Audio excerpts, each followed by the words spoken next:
Hello everyone, welcome to Afro Crimson Chronicles. I'm Precious.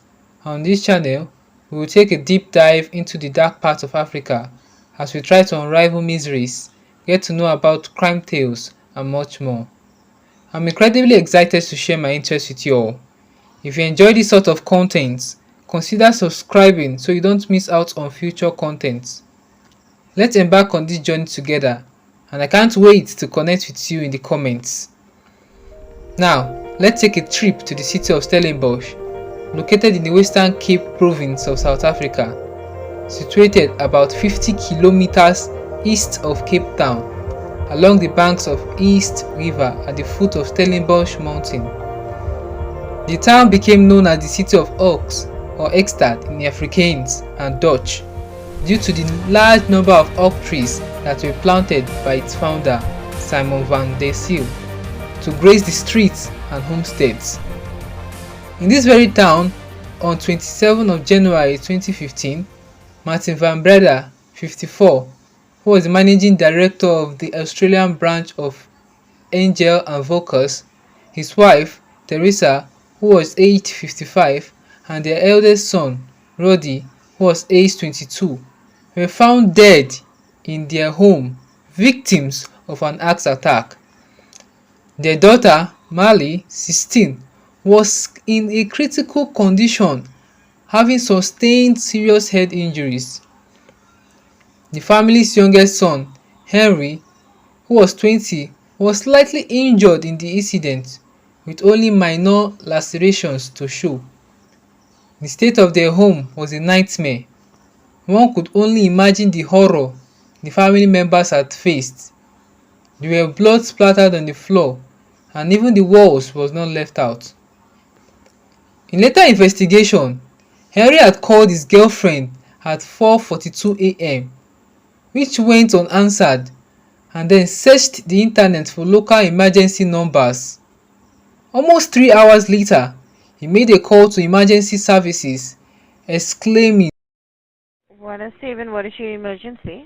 Yeah. I need an ambulance. Lots of You need an ambulance. Yes, please. What's your name, sir? Henry van Breda.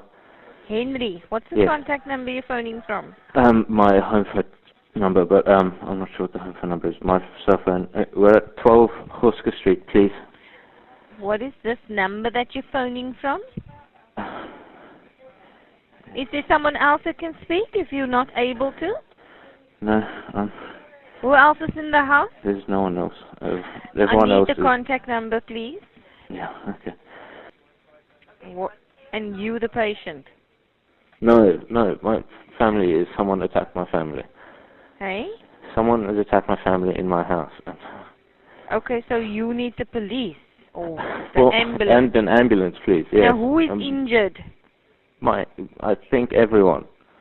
Everyone in your house. Everyone, 4 people, yes. Adults, 2 adults. 2 adults and 3 adults and 1 teenage girl, yes. What's an act? Hey, unconscious, it is. Unconscious, huh? Yes, and bleeding from the head, please. "You agree with me? If there wasn't anything fishy, Henry should have called emergency services, but he didn't. Rather, he wasted a whopping 3 whole hours. I tell you, in later events, this wasn't going to help Henry.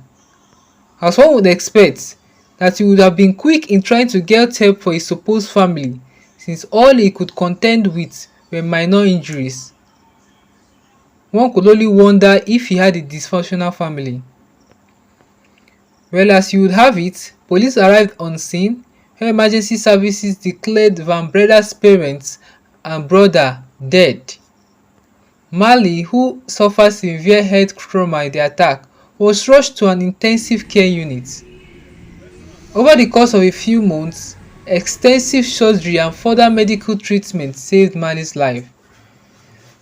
She was later diagnosed with retrograde amnesia and had no recollection of what took place on the evening of the attack.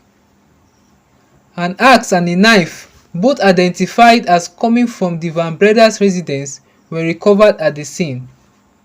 It was determined that no forced entry was apparent. According to the police, Henry was dressed in a pair of sleeve shorts and white socks covered in blood, the DNA of which was a match for his parents and brother.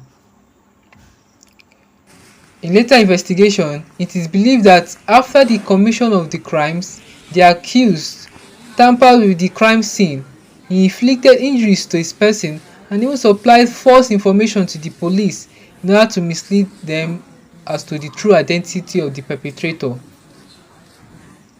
Marley spent months undergoing intensive physiotherapy and eventually returned to school, but she was kept separated from her older brother, with both parties residing with family members.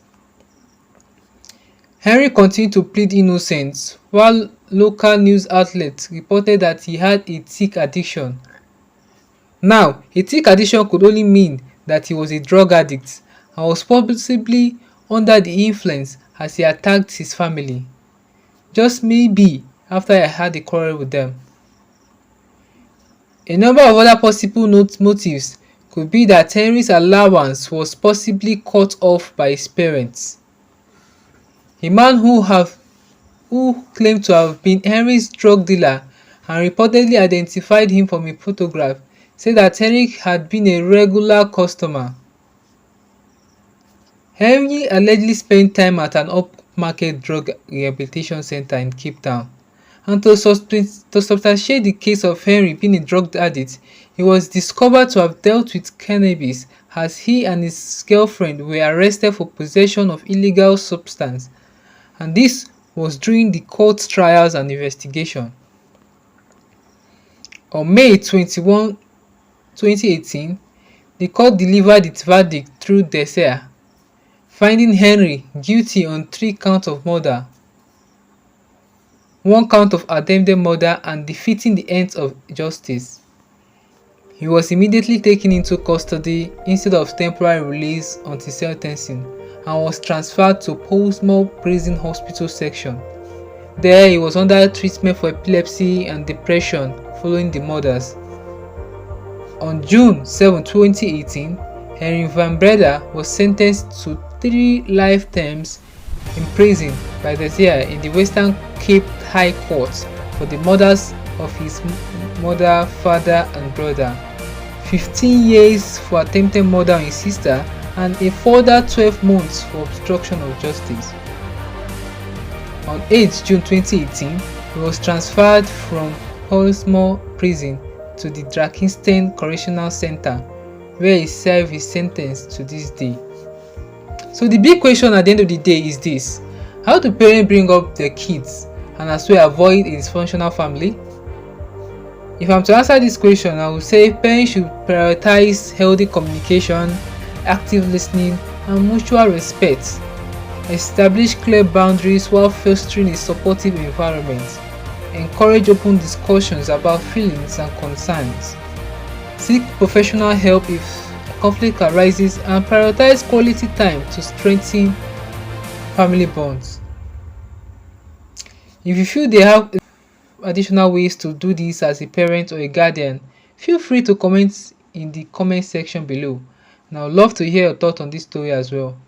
If you enjoy this content, don't forget to give it a thumbs up, and I mean please like this video and subscribe for more of this kind of content. Your support means the world to me. Until next time, stay awesome, and I'll catch you in the next video as we take a trip down to Nigeria to see its dark side.